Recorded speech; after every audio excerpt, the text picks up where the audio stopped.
Kasado na at magsisimula na ang semifinals matchup between Barangay Ginebra San Miguel at Rain or Shine Elasto Painters. Marami nag-aabang sa serye na to kasi yung kabilang bracket, dalawang MVP team. So this is, I'd assume, going to be the more competitive series. Despite, sa mga sasabihin ko later kung bakit, baka hindi. Pero in general, bago pa magsimula, predictions lang naman, 'di ba? And looking at it, Rain or Shine being a top 5 team, top 4 team, and Ginebra also being a top 4 team, this should be a good one. So magandang araw mga kabarangay today. Sa video na to, pag-uusapan natin ang preview ko sa serye na to at ano yung mga advantages, ano yung mga magiging edge ng Ginebra against Rain or Shine para sa series na to. First of all, gusto ko lang simulan muna na this is going to be a matchup nightmare para sa Rain or Shine Elasto Painters. Kasi, ang Rain or Shine kasi, yes, they have a lot of guys who can play and contribute for them. Especially right now. 'Di ba yung backcourt nila nagkakaroon ng konting resurgence after the Lemeti injury kasi Andre Karakot stepped up kontra sa game nila sa San Miguel or sa game nila kontra sa San Miguel. Pero base sa huling pagkikita ng Rain or Shine at Ginebra, I think Andre Karakot is going to struggle defensively against this Ginebra backcourt. Kasi ang laki ng Ginebra backcourt na to eh. RJ is considered small pero mas malaki pa rin siya kay Anton Asisio. He's almost as tall as Adrian Nocum.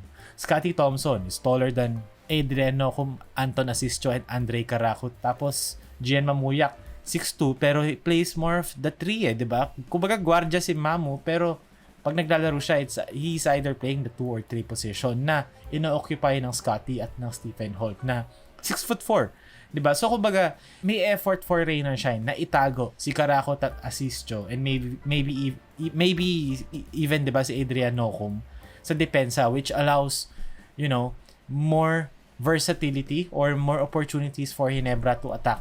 Kasi kung tinatago ng Rain or Shine, let's say for example si Andre Karakot, magpapakita ko ng clip dito kung saan tini-triple switch ng Rain or Shine para matago si Karakot against Ginebra.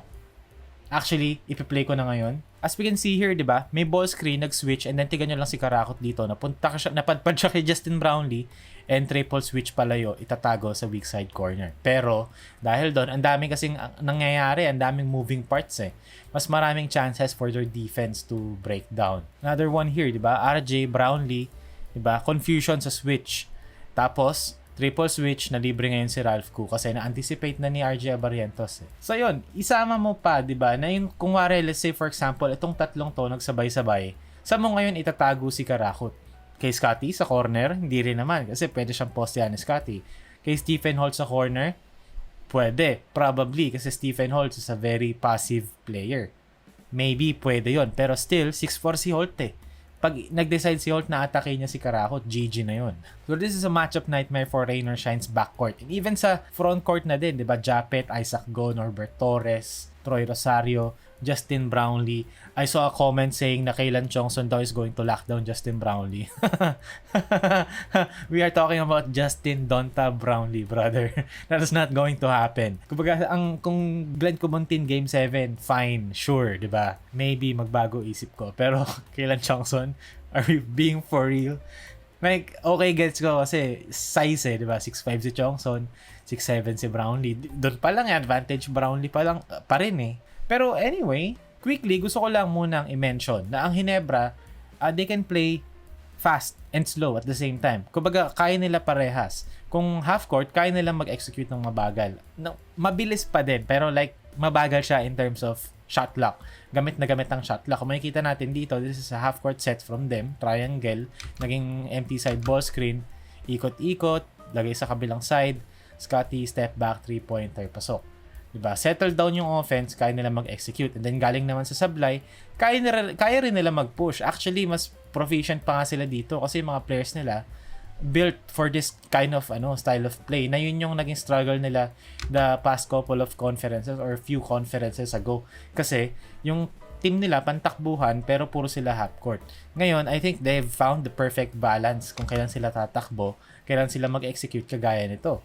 Triangle, punta sa kabilang side, double screen, drag screen, Stephen Holt, kind of aggressive, pinasa kay Torres sa ilalim, nag-collapsing defense, kick out, inside out to Troy Rosario. Gamit na gamit yung shot clock, pero gamit na gamit din yung opportunities. And ayun na nga, di ba? Pag sinabi natin fast break game and half court game, honestly, the first person I think of is RJ Abarrientos. Pero the second person I think of is Scottie Thompson na nagsasucceed or nagfa-flourish sa half court tsaka transition. He can lead, 'di ba, both of those attacks for Ginebra. And si Scottie Thompson, as of late, ang ganda ng nilalaro. Mula nung ever since may mga nag-post sa Reddit at sa Facebook, binabash siya dahil galing siya sa injury at pangit yung laro niya na parang ito ba yung MVP nyo? Feeling ko, dahil dun, hindi naman siguro dahil doon. Pero parang ironically, pinatahimik ni Scottie Thompson lahat. Na lahat ng nangbabash sa kanya, ang dami daw kasing sinasabi. And this conference for Scottie Thompson so far, I think this is career best for him in terms of 3-point shooting. 39.6% siya sa 4 attempts per game. Yung 4 attempts, sakto lang yun. Moderate lang yun. Pero I consider this high volume kasi 30-something attempts lang ang Ginebra. So kung kukunin mo yung percentage ng attempts niya sa general attempts ng Barangay Ginebra, that's still very impactful for them. High volume pa rin yun, relatively sa kung gano'ng karami sila mag-attempt as a team. This conference so far, 13 games, kasama na yung game against Phoenix, 12.3 points, 7.5 rebounds, and 5.5 assists per game si Scottie Thompson. So, ang question ko rito, sinong babantay kay Scottie Thompson ngayon? Na-raise natin yan kanina, pero right now, I'm assuming Scottie Thompson is going to play alongside RJ and Stephen Holt most of the time. So, ang babantay ba kay Holt? Si Clarito and then si Mamu kay Scottie? Kasi kayang-kaya ni Scottie umatake downhill against Gian Mamuyak. And Mamuyak is one of Rain or Shine's, best defenders in terms of off-ball defense. So, pwede nilang itago or i-park si Mamu kay Scottie para maging help defender. Pero 39.6 nga si Scottie sa 3 So, kung ikaw yung Rain or Shine, di ba? Gusto mo ba yon na mag-help off Scottie Thompson ka para contain si RJ, Brownlee, and the other guys? So, I think yung gap sa defense ng Rain or Shine, most probably, ang may iwan si Scottie lagi. Kasi even yung Blackwater game di ba? Yung double team si Brownlee all the time. Si Scottie lagi iniiwan And ngayon, na Scottie, di ba, biglang umangat yung offensive game niya sa second half ng eliminations round. And actually, di ba, halos 40% 3-point shooter on decent attempts. I think Scottie Thompson, magiging malaking factor for the semifinals matchup for Ginebra. And si Scottie kasi parang diesel yan Hindi sabihin kong mahal, di ba? Diesel siya in a way na parang sa first few games, parang pacing. Pero pagdating na ng mga game 4, 5, 6, kung aabot man, di ba? Doon na lumalabas talaga yung laro ni Scottie. Kasi yung IQ niya is good. Very good in a way na parang kabisado niya na paano siya maglalaro sa serye na to. And ayun, another point I want to make, kung napag-usapan na natin yung 3-point shooting kanina, Ginebra kasi, a lot of people, pag minimension nila Ginebra, mga non-Ginebra fans in general, pag minimension nila Ginebra, parang minimension kasi nila yung Ginebra 4 conferences ago, or yung Sistan era na puro isolation lang kay Sistan sa poste. Pero this Ginebra team is way different. Kahit nga sa 2 conferences ago, ibang-iba na tong Ginebra team na to. This Ginebra team is closer to Rain or Shine than to a San Miguel or than to a Magnolia Hotshots. This Ginebra team likes to run, likes to execute half court. So ano ba talaga sila? The answer is both. And pareha silang magaling doon, which is scary, di ba, kung ikaw yung Rain or Shine. Kasi Rain or Shine is a team na mahilig tumakbo, pero Ginebra kayang sumabay sa takbuhan. Pero pagdating na half court, doon na merong edge ang Ginebra. And hindi lang basta edge. Di ba, kaya nilang walk in the park pagdating ng half-court game. So, kung gustong bagalan ng Ginebra, kaya nila at magsasucceed sila. Pero kung ang game man, mapabilis ng Rain or Shine, kaya pa rin sumabay ng Ginebra. Kasi Ginebra, talo sila sa attempts ng Rain or Shine sa conference. Kasi Rain or Shine, maraming possessions. And Ginebra, pace-wise, mabagal. Pero pumapass break pa rin sila kapag necessary. Pero kung makikita natin, grabing efficiency ng Ginebra Lesser attempts, pero way better efficiency. So, ang simple boy math ko dito, kung laging makakashoot ng Ginebra, hindi makaka-fast break ang Rain or Shine. Kung 47% ng tira ng Ginebra pasok at 38 or 39% ng 3 points ng Ginebra pasok, mas malilimit ng Ginebra yung fast break opportunities ng Rain or Shine. So the answer here is Ginebra executing their offense well, which is defense din naman is not Rain or Shine's, strongest suit. Pag ang Ginebra effective offensively, walang running opportunities for Rain or Shine. So Rain or Shine is kind of fucked in that way kasi wala eh. Kailangan pilitin ng Rain or Shine. Kumbaga magsisqueeze into the game. Pipilitin nilang tumakbo. Hindi naturally darating sa kanila. So ang tawag dito, kontrapelo. Kontrapelo talaga ang Ginebra sa Rain or Shine, 'di ba? Top 2 sila, fewest turnovers, so walang takbuhan. Top 2 sa field goal, so walang takbuhan.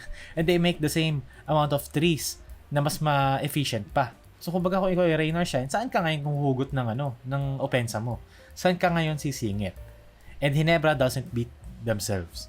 So for Rain or Shine, they have to generate, 'di ba, those kind of opportunities for them. So kailangan nilang trabahuhin. The question is, kaya ba nilang gawin ng 7 games? Kasi makikita natin dito, again, kumbaga, gamit yung shot clock. Pero Ginebra kasi, kumbaga, the way they execute, mabilis eh. Marami nangyayari sa isang possession. So for Rain or Shine, kung 24 seconds silang didepensa ng ganito, nabubugbugin sila every second kasi pasa ng pasa ang Ginebra, 'di ba?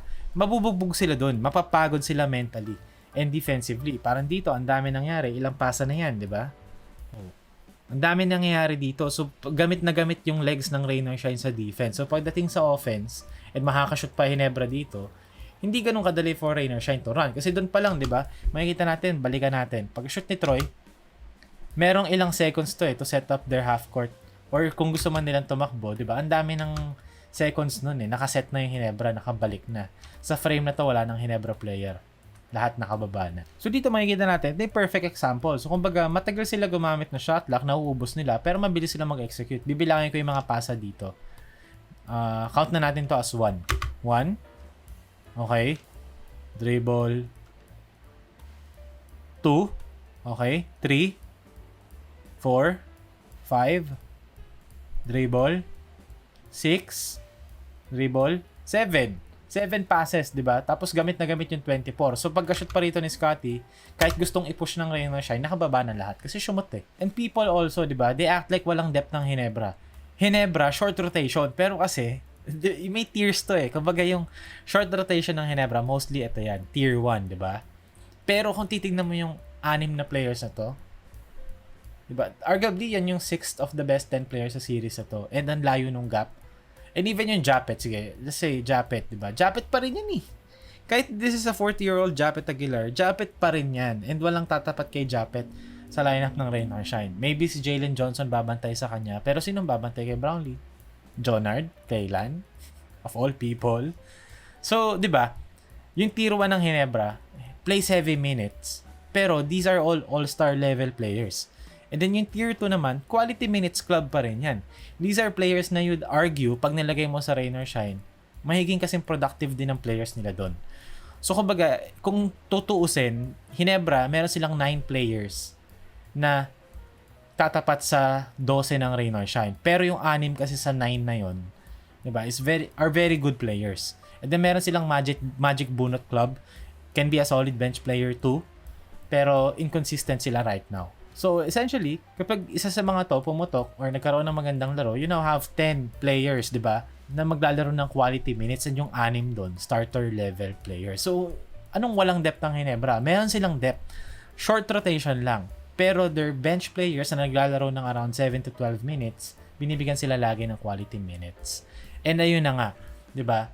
7-game series is a marathon, not a sprint. So, some would argue, okay, Rain or Shine's depth, having 12 players who can contribute is an advantage or an edge to them, di ba? Correct, totoo yun. Pero again, ano ba yung playstyle kasi ng Rain or Shine? Takbuhan. Ginebra, pagdating ng mga Game 4 at nagkaalaman na sila ng game plan at nagkakabisaduhan na sila, Ginebra can dissect Rain or Shine more kasi yung pace ng laro nila is more suited for this kind of competition, which is the playoffs. This is not a sprint. This is a marathon. And Ginebra is more experienced sa mga ganitong klaseng competition. That's why I have Ginebra in 6. And of course, di ba, gusto ko sanang umabot ng 7 to. Kasi gusto ko magandang serye. And ayokong malaglag ang Rain or Shine ng wala lang at masayang tong season na to. Unfortunate nga, di ba, nakabracket pa ng Ginebra. Ganda sana kung finals tong dalawang to. Sila magkalaban sa finals. Pero I think Ginebra pulls it out in 6. Kasi Bad matchup talaga for Rain or Shine. I'm not saying na Rain or Shine is not good. Hindi lang maganda yung matchup talaga eh. Mahirap for them. Siguro kung nakalaban ng Rain or Shine is Meralco or TNT, Rain or Shine yun eh. Pero Hinebra kasi bad matchup for them. So I have Hinebra in 6.